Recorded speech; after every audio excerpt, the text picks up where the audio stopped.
Assalamualaikum warahmatullahi wabarakatuh. Waalaikumsalam. Alhamdulillah, alhamdulillahillazi bayyanal halala wal harama ala lisani rasulil amin. Wassalatu wassalamu ala rasulina Muhammadin wa ala alihi wa ashabihi ajma'in, amma ba'd. Puji syukur kehadirat Allah, salawat dan salam kepada junjungan kita Nabiullah Muhammad sallallahu alaihi wasallam. Insyaallah pada saat ini, karena Pak Agus masih sidang, ada pertanyaan yang harus muncul di hati kita pada saat sekarang ini yang sudah memasuki 17 Ramadan ya? Sudah 18. Sudah 18 Ramadan. Kira-kira di dalam hati kita bertanya pada diri kita, ada enggak selama kita berpuasa ini, ada enggak perasaan dekat kepada Allah?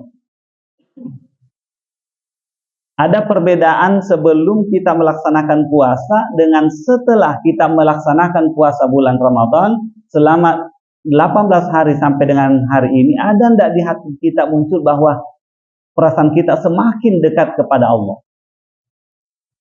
Nanti dijawab masing-masing lah di hatinya. Bapak Ibu yang sama-sama dirahmati oleh Allah, kalau memang ada, berarti wajib kita mengucapkan alhamdulillah. Tetapi kalau tidak ada, berarti wajib hukumnya kita mengucapkan inna lillahi wa inna ilaihi raji'un. Kenapa? Karena bulan Ramadan ini, di dalam kitab Tanbihul Ghafilin, itu dikatakan bahwa Ramadan berasal dari kata-kata Ramdan. Ramdan itu artinya pembakar. Makanya saya ingat salah satu dosen saya dari Saudi Arabia, pada saat bulan Ramadan masuk, beliau mengatakan Ja'at Siti Ramadana, sudah datang Siti Ramadan. Pernah teman bertanya, kenapa dikatakan begitu, Syekh? Iya, karena Ramadan itu kan pembakar semua dosa-dosa kita. Sita itu artinya 6 yang dibakar. Asalnya dosa itu kiri kanan 2, depan belakang 4, atas bawah 6. Makanya beliau mengatakan Siti Ramadana. Bapak Ibu yang sama-sama dirahmati oleh Allah, yang dibakar adalah dosa. Kenapa? Karena di dalam kitab Mau'idatul Mu'minin itu dikatakan bahwa ada 4 yang menjauhkan seorang hamba dengan Allah. Yang pertama adalah dosa, yang kedua adalah hadas, yang ketiga adalah najis, yang keempat adalah lupa. Salah satunya adalah dosa. Coba kita kembali ke Al-Quran. Di dalam Al-Quran, pada saat Allah Subhanahu wa taala memerintahkan kepada Nabi Adam beserta istrinya Siti Hawa, "Ya Adam uskun anta wa zaujukal jannata wa kula minha ragada haitsu syi'tuma wa la taqraba hadhihi syajarat." Adam, tinggallah engkau di dalam surga bersama istrimu. Makan apa yang ada di dalam surga. Silakan. Apapun silakan. Hanya satu larangan Allah kepada Nabi Adam dan Siti Hawa, wala taqraba hazihi syajarata. Jangan kamu dekati pohon ini. Kata-kata hazihi, ini. Ini menunjukkan kedekatan Nabi Adam alaihissalam, kedekatan Siti Hawa dengan Allah Subhanahu wa taala, sehingga di dalam Al-Qur'an mengatakan wala taqraba hazihi. Jangan engkau dekati pohon ini. Saking dekatnya Nabi Adam, saking dekatnya Siti Hawa dengan Allah, Allah mengatakan jangan engkau dekati pohon ini. Fa'azallahuma syaitanu anha fa'akhrajahuma mimma kana fi. Akan tetapi ternyata larangan itu dilanggar sehingga Nabi Adam, Siti Hawa diusir dari surga. Setelah diusir, apa yang Allah katakan kepada Nabi Adam dan istrinya? Alam anhakuma antil kumas syajara.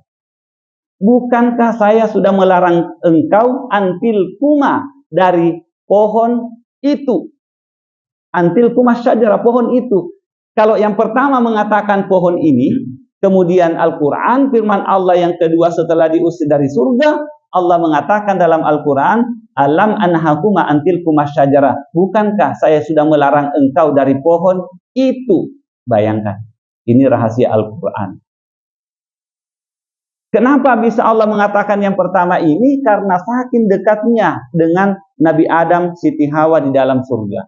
Kenapa Allah setelah mengusir Nabi Adam karena melanggar perintah Allah, mengambil bahkan memetik bahkan memakan buah khuldi yang dilarang oleh Allah, wala taqrabah hasis syajarata.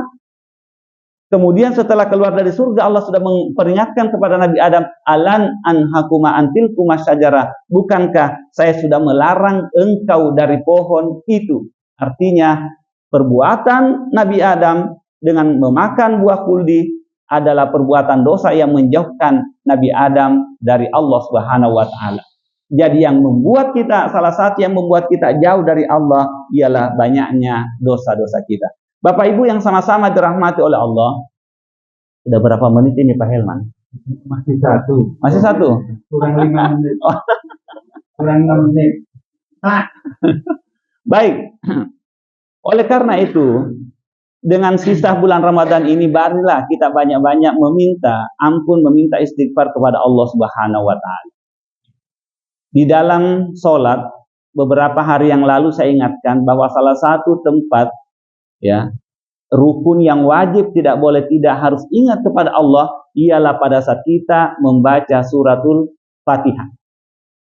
Di dalam Al-Quran, surah Al-Imran ayat 38 sampai 39, ya kalau Ustaz Hadidayat dia tunjuk lagi ya, sudut kanan atas. Itu Ustaz Hadidayat. Dalam surah Al-Imran ayat 38, Allah Subhanahu wa taala berfirman, "Hunalika da'a Zakaria rabbahu qala rabbi habli min ladunka dzurriyyatan thayyibatan innaka sami'ud du'a." Pada saat itu Nabi Zakaria memohon kepada Allah, "Rabbi habli min ladunka dzurriyyatan thayyibah." Ya Allah, berikanlah aku keturunan yang soleh. Padahal Nabi Zakaria tahu persis istrinya tidak bisa lagi melahirkan. Bahasanya apa ya itu? Monopaus, monopuas. Ya itu. Sudah yakin, tetapi karena belum punya keturunan, Nabi Zakaria berdoa, "Rabbi habli min ladunka dzurriyyatan thayyibatan innaka sami'ud du'a." Ya Allah, berikan aku keturunan yang soleh. Kapan diterima doanya Nabi Zakaria ini? Doanya Nabi Zakaria ini diterima oleh Allah, diijabah oleh Allah pada saat Nabi Zakaria sementara berdiri melaksanakan sholat. Itu di dalam Al-Quran, surah Al-Imran ayat 39 mengatakan, "Fanadatuhul malaikatu wa huwa yusolli fil mihrab. Annallaha yubashshiruka biyahya." Doanya Nabi Zakaria diterima, diijabah oleh Allah ini pada saat Nabi Zakaria sementara berdiri melaksanakan sholat. Ya Bapak Ibu yang sama dirahmati oleh Allah, karena sudah lewat waktunya ya, habis Ramadan lah kita sambung insya Allah. Karena masih panjang nanti pembahasannya. Jadi pada saat kita berdiri berdoa di mana itu ya, di firman Allah yang lain mengatakan dalam surah Al-Baqarah ayat 45 mengatakan, "Wasta'inu bis-sabri was-shalah." Ya. Mintalah ista'in. Kata-kata ista'in bis-sabri was-shalah. Kata-kata ista'in ada di dalam sholat, yaitu pada saat kita membaca iyyaka na'budu wa iyyaka nasta'in. Inti kesimpulannya bahwa kalau banyak kita merasa, karena manusia pasti banyak dosa dan kesalahan, al-insanu mahallul khata'i wan nisyan, pasti ada dosa, pasti ada salah. Di bulan Ramadan ini banyaklah minta ampun kepada Allah. Salah satu tempat yang diijabah, yang mustajab adalah pada saat kita membaca ayat iyyaka na'budu wa iyyaka nasta'in. Mintalah dalam itu. Makanya ya, kalau kita sholat tarawih janganlah yang terlalu cepat-cepat. Jangan yang 300 km per jam. Jangan sholat di Blitar. Jangan sholat di Blitar. Sholatlah di Al-Fatah, di mana yang bacaannya santai. Kenapa? Karena ada hikmah semua.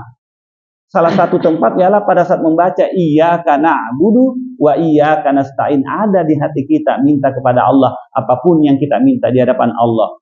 Di dalam bacaan iyyaka na'budu wa iyyaka nasta'in. Ini yang sempat sampaikan pada hari ini sebagai pasakir, fa inna dzikra tanfa'ul mu'minin. Saling mengingatkanlah, karena saling mengingatkan itu bermanfaat bagi orang-orang yang beriman, utamanya untuk pribadi saya sendiri. Ini yang sempat sampaikan, mohon maaf atas segala kekurangan, yang benar datangnya dari Allah, yang salah datangnya dari pribadi saya sendiri. Wallahul musta'an wal istiqlan. Assalamualaikum warahmatullahi wabarakatuh. Waalaikumsalam.